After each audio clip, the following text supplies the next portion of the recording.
신령과 진정으로 드리는 예배를 받으시기에 합당하신 주님, 항상 저희의 삶이 주님 앞에서의 예배하는 삶이 되게 하여 주시옵소서. 오늘도 하나님 아버지 앞에 설 때에 벌거벗은 듯이 모두 다 드러내놓고 우리의 죄를 회개함으로 용서의 기쁨을 얻을 수 있도록 성령께서 친히 깨닫게 하여 주시옵소서. 믿음으로 영적 세계에 우리를 들어가게 하신 주님, 이 세상이 주는 기쁨은 유한한 것임을 저희가 깨달았사오니 이제로부터는 최고의 가치, 최고의 기쁨과 만족은 오직 주께서 주고 계심을 믿고 오늘도 주님 안에서 믿음 안에서 성령과 동행하며 기쁨과 만족을 주께서 주신 복음으로 누리게 하여 주시옵소서. 살아계신 우리 구주 예수 그리스도의 이름으로 기도합니다. 아멘. 함께 사도신경을 드립니다. 전능하사 천지를 만드신 하나님 아버지를 내가 믿사오며 그 외아들 우리 주 예수 그리스도를 믿사오니 이는 성령으로 잉태하사 동정녀 마리아에게 나시고 본디오 빌라도에게 고난을 받으사 십자가에 못 박혀 죽으시고 장사한 지 사흘 만에 죽은 자 가운데에서 다시 살아나시며 하늘에 오르사 전능하신 하나님 우편에 앉아 계시다가 저리로서 산 자와 죽은 자를 심판하러 오시리라. 성령을 믿사오며 거룩한 공회와 성도가 서로 교통하는 것과 죄를 사하여 주시는 것과 몸이 다시 사는 것과 영원히 사는 것을 믿사옵나이다. 아멘. 하나님의 말씀은 베드로후서 2장입니다. 베드로후서 2장 20절로 22절의 말씀입니다.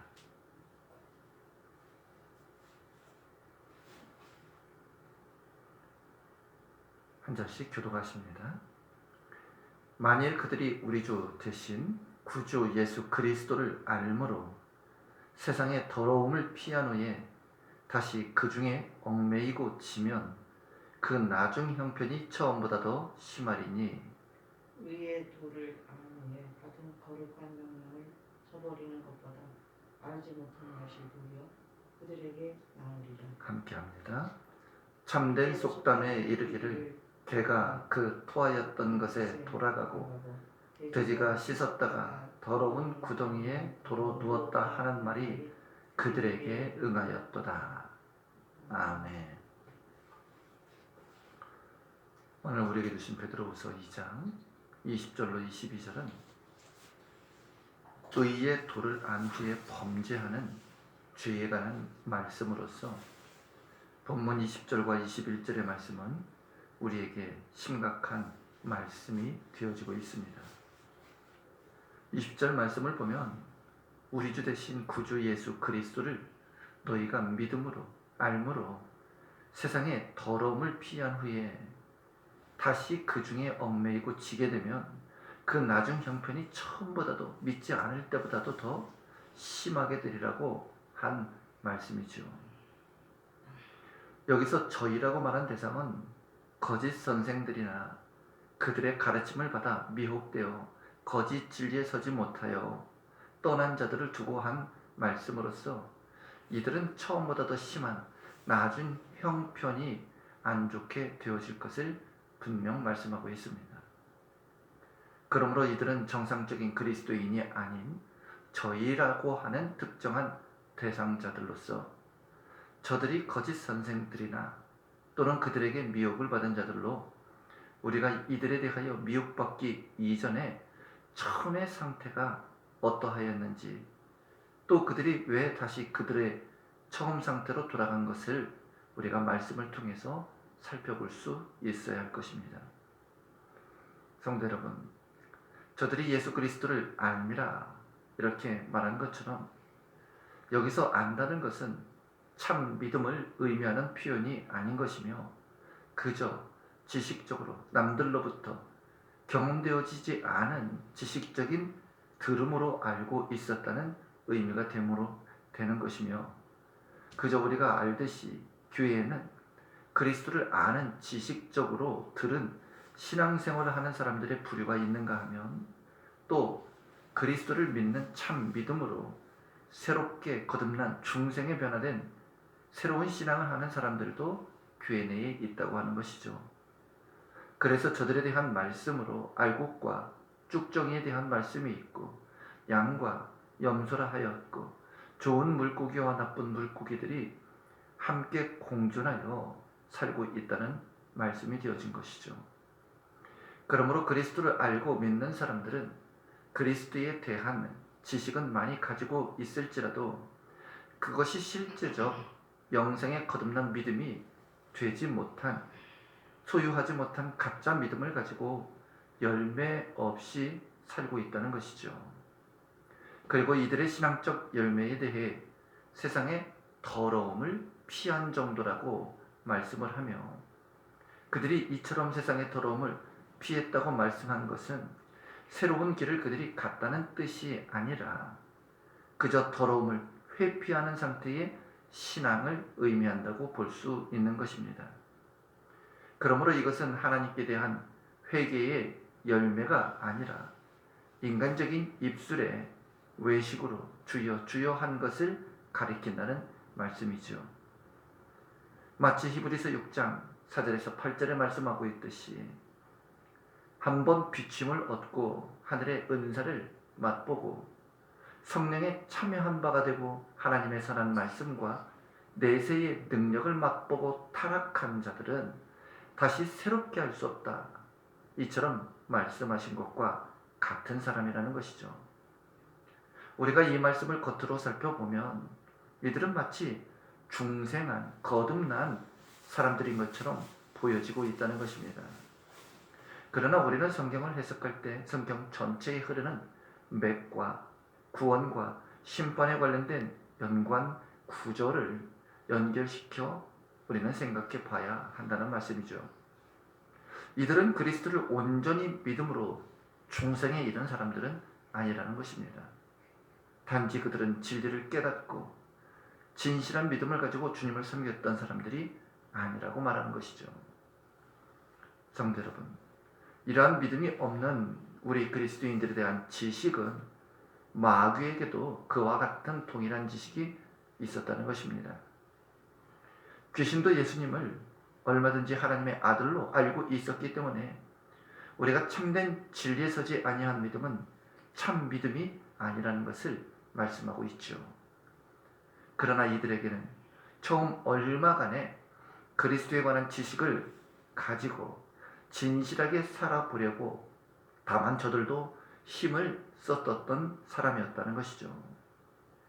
여기서 힘을 썼다는 것은 그들이 중생하기 이전의 사람으로서 이처럼 사람이 중생하지 아니하여도 거듭나지 아니하여도 잠깐 성령의 비침이나 은혜를 통해 인도하심이나 감동하심을 저들도 받을 수 있다는 상태라 하는 것입니다. 그러나 이것은 그들의 구원과 연결이 된 것이 아니라는 것이죠. 그러므로 이런 과정에 있는 사람들은 계속해서 끊임없이 성령의 충만함을 받아야 하는 것이며 성령으로부터 말씀으로부터의 진리의 인도하심을 받아 믿음으로 이르는 중생을 그들이 걸어야 한다는 말씀인 것이죠. 그러므로 우리 역시 매일의 삶에 성령이 충만하지 못하면 언제든지 죄의 길로 들어설 수 있다는 말씀이 되어지는 것입니다.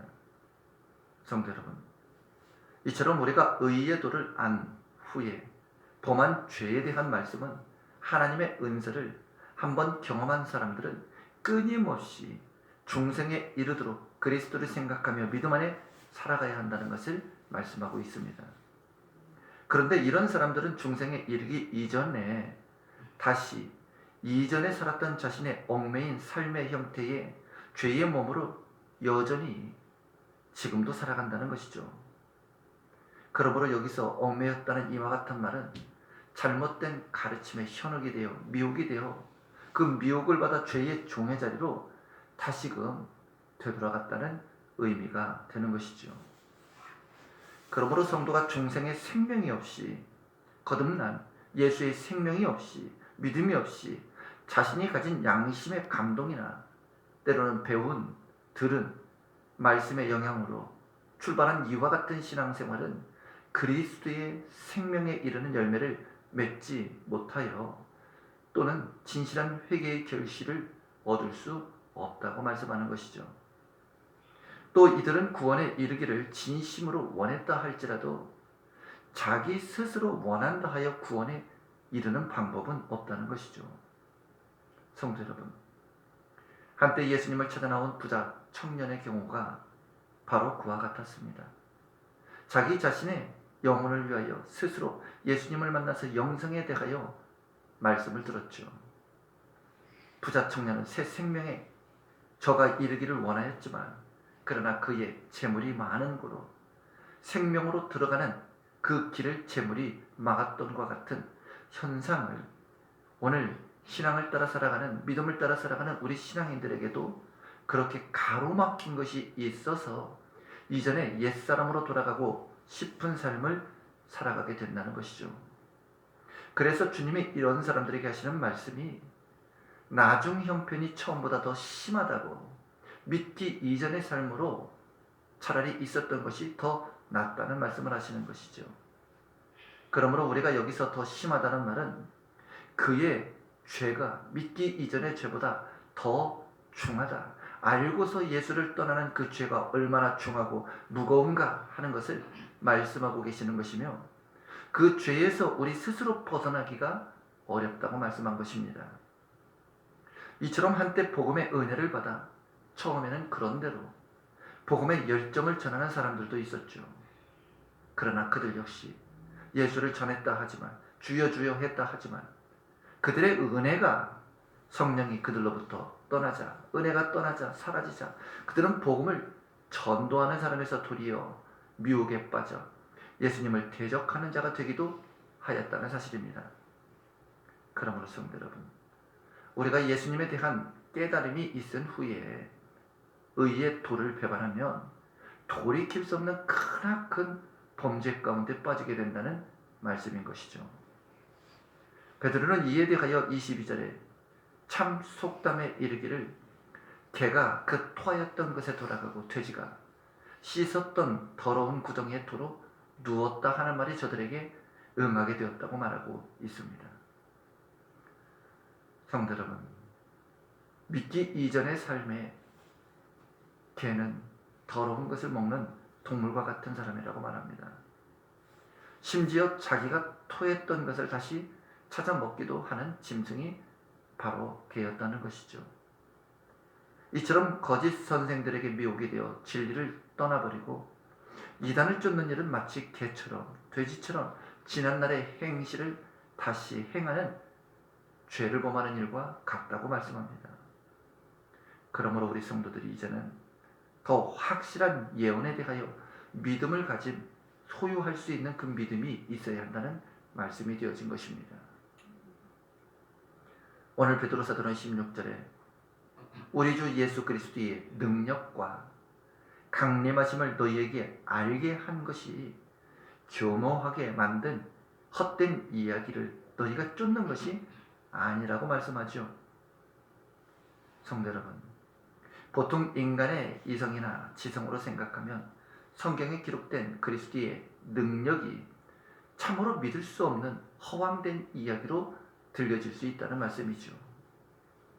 그리고 그리스도의 재림에 관한 예언도 사람의 생각에, 이치에 전혀 맞지 않는 것으로서 그저 그럴듯하게 꾸민 교묘히 만든 이야기로 여겨질 수 있다는 말씀입니다. 사실 신학자 중에도 주님의 동정녀 탄생에 대한 그 예를 믿지 않는 사람들이 많이 있고, 그의 대속의 죽으심, 그의 부활하심, 그리고 그가 다시 구름을 타고 하늘로부터 내려오시는 강림의 이런 재림의 말씀을 성령의 가르침이 없이는 인간의 이성으로는 도저히 그와 같은 믿음을 소유할 수 없다는 말씀으로서 세상 사람들에게는 이러한 성경의 말씀이 믿어지지 않으니 그저 누가 교묘하게 지어낸 허황된 이야기에 그와 같은 일로 들려질 수 있다고 말씀하는 것입니다. 그러나 베드로는 이런 일이 결코 자신이나 사도들이 교묘하게 만든 꾸며낸 얘기가 아니라 전하고 있고, 계시록 2장과 3장에서는 교회들에게 하시는 주님의 말씀이 맞춰질 때마다 성령은 우리에게 들을 수 있는 귀 있는 자는 성령이 교회들에게 하시는 그 말씀을 들으라고, 믿으라고 그렇게 계속해서 말씀을 전하고 있다는 사실이죠. 그러므로 성령께서 하시는 말씀을 들을 귀가 없이는 진리의 말씀이 그들에게 아무리 많이 선포되어진다 할지라도 그들의 귀에는 교묘하게 허황된 이야기로, 허무한 이야기로, 만든 이야기로 들릴 수밖에 없다고 말씀하신 것이죠. 이처럼 사람이 육으로는 육의 소리를 들을 수 있어도 성령으로 하시는, 영으로 들려주시는 하나님의 말씀 역시 우리의 영적인 귀가 열려야 들을 귀가 있는 사람만이 듣고 깨달을 수 있고 믿음에 이를 수 있다는 말씀이 되어진 것입니다. 그러므로 하나님께서는 그의 자녀들에게 진리를 깨닫게 하여 주시기 위해 선물로 성령을 우리에게 주신다고 약속을 하셨던 것이죠. 성령이 아니고서는 믿을 수 없는 일이 성경의 말씀이기 때문인 것입니다. 그래서 요한복음 15장 26절에도 내가 아버지께로 가서 너희에게 보내실 보혜사, 곧 아버지께서 보내는 진리의 성령이 오실 때에 그가 나를 증거하실 것이라, 이처럼 말씀하게 된 것이죠. 그리고 16장 13절에서도 진리의 성령이 너희에게 오시면 그가 너희를 모든 진리 가운데로 인도하시리라고 말씀했습니다. 그러므로 우리가 진리를 깨닫는 일에는, 성경을 깨닫는 일에는 반드시 성령의 조명하심이, 가르치심이, 인도하심이 있어야 한다는 말씀이 되어진 것이죠. 이처럼 하나님의 말씀은 누구나 들을 수 있지만 그것을 깨닫고 진리 안에 믿는 일은 하나님의 허락된 사람들이 아니면 주의 말씀을 들을 수가 없다, 믿을 수가 없다 한 것이며, 이러한 사람을 두고 성경은 이들이 곧 잃어버린 양이라고 말씀한다는 것이죠. 성도 여러분, 이러한 잃어버린 양이 하나님의 예정된 백성들로서 그들이 하나님의 음성을 듣고 성령의 음성을 듣고 회개함으로 탕자와 같이 다시금 돌아올 것을 말씀하고 계십니다. 이런 사실은 마태복음 13장 10절로 12절에도 씨 뿌리는 비유에 말씀을 하신 후에 예수님은 너희에게는 천국의 비밀을 아는 것이 너희에게는 허락되었으나 그러나 아직 들을 귀가 없는 저들에게는 아니 되었다, 허락되지 아니 되었다고 말씀하신 것이죠. 이처럼 우리가 오늘 아침 주신 이 본문의 말씀을 읽고 성령으로부터 주신 구원의 복음에 대하여, 예수 그리스도에 대하여 우리가 다시금 알므로 믿음에 대하여 지금 저와 여러분이 들을 귀가 있어서 깨닫게 되어진 이 모든 것들은 우리의 지혜가 남달리 출중해서가 아니라 하나님께서 이 천국의 놀라운 복음의 비밀을 알아들을 수 있도록 듣는 귀를 성령께서 열어주셨기 때문에 그 영적인 말씀을 성령이 믿어지게 하여 주므로 우리가 다시금 이와 같은 신앙의 믿음의 감사의 생활을 할 수 있게 되었다는 것을 다시금 기뻐하며 감사할 수 있기를 바랍니다. 이 일로 베드로는 이 진리를 증거하는 일에 두 가지 움직일 수 없는 증거를 제시하고 있습니다.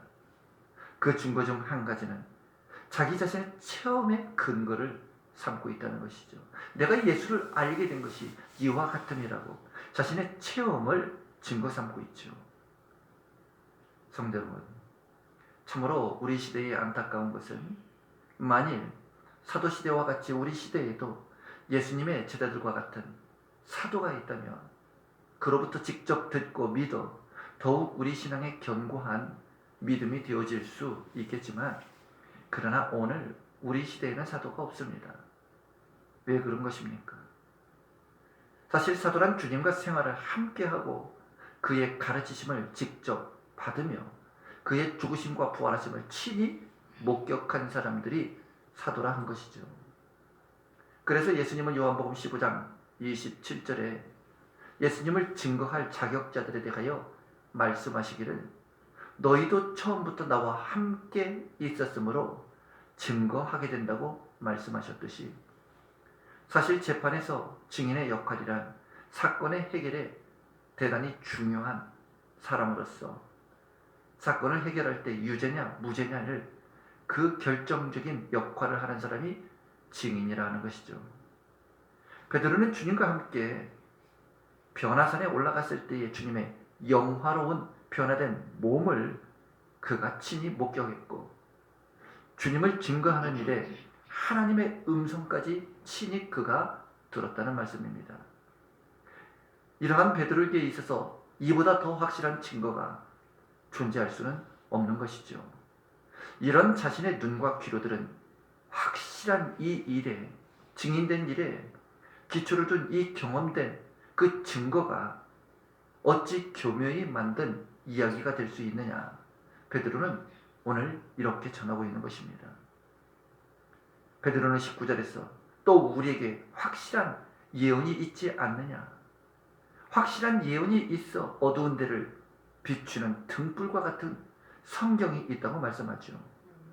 베드로 사도가 여기서 예언이라고 한 말이 하나님께서 선지자들의 입을 통하여 주셨던 하나님의 말씀으로 곧 기록된 성경을 예언이라고 말씀하고 있다는 것입니다.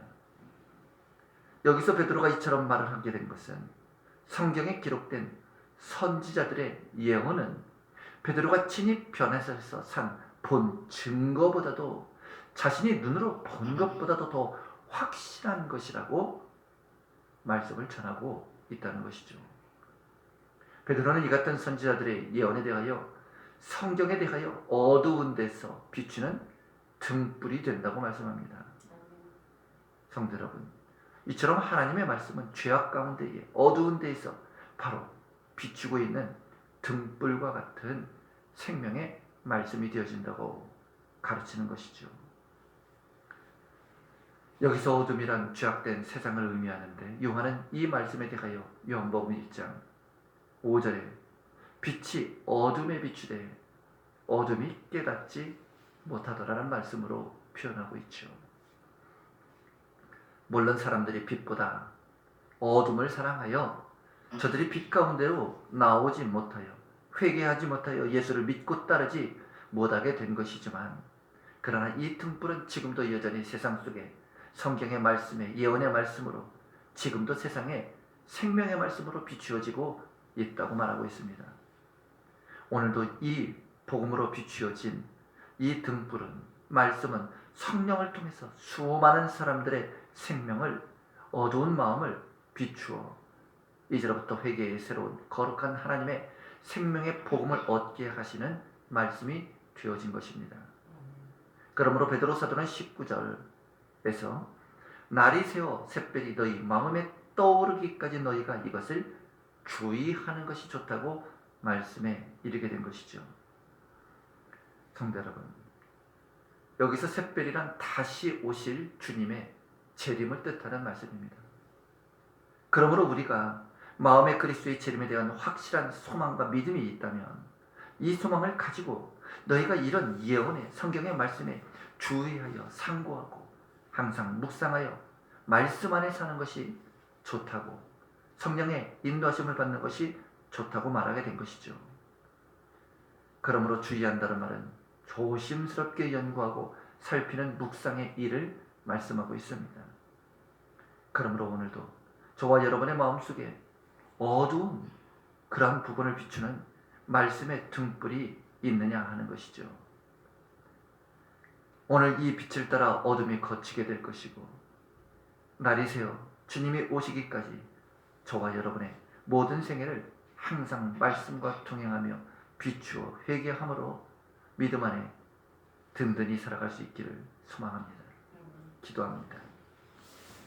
하나님 아버지, 오늘 베드로 사도는 날이 새어 샛별이 너희 마음에 떠오르기까지 너희가 이것을 주의하는 것이 좋다고 말씀했듯이 오늘 말씀을 들은 우리 세움교회 성도들이 다시 오시는 주님의 재림을 마음에 품고 오늘도 주님의 재림에 대한 그 믿음을, 소망을 가지고 살아가면서 거짓 선생들의 유혹에 빠져 개가 토한 것을 먹고 돼지가 더러운 것에 다시 눕는 신앙을 주의 깊게 살펴 오늘과 같이 늘 말씀 안에 성령이 주시는 그 음성을 듣고 귀를 열어 조심스럽게 자신의 신앙과 믿음을 살펴보면서 항상 우리 마음속에 어두운 데를 밝혀 비춰주시는 주님의 말씀의 등불에 인도하심을 따라 믿음으로 생애를 살아갈 수 있도록 저희를 성령으로 붙들어 주시옵소서. 살아계신 우리 구주 예수님의 이름으로 기도합니다. 아멘. 하늘에 계신 우리 아버지여, 이름이 거룩히 여김을 받으시오며 나라가 임하시오며 뜻이 하늘에서 이루어진 것 같이 땅에서도 이루어지이다. 오늘 우리에게 일용할 양식을 주시옵고 우리가 우리에게 죄 지은 자를 사하여 준 것 같이 우리의 죄를 사하여 주시옵고 우리를 시험에 들게 하지 마시옵고 다만 악에서 구하옵소서. 나라와 권세와 영광의 아버지께 영원히 있사옵나이다. 아멘. 이 시간 우리에게 주신 말씀을 붙들고 오늘도 새별이 우리 마음에 떠오르기까지 하신 이 말씀을 다시 한번 기억하면서 기도하겠습니다. 기도합니다.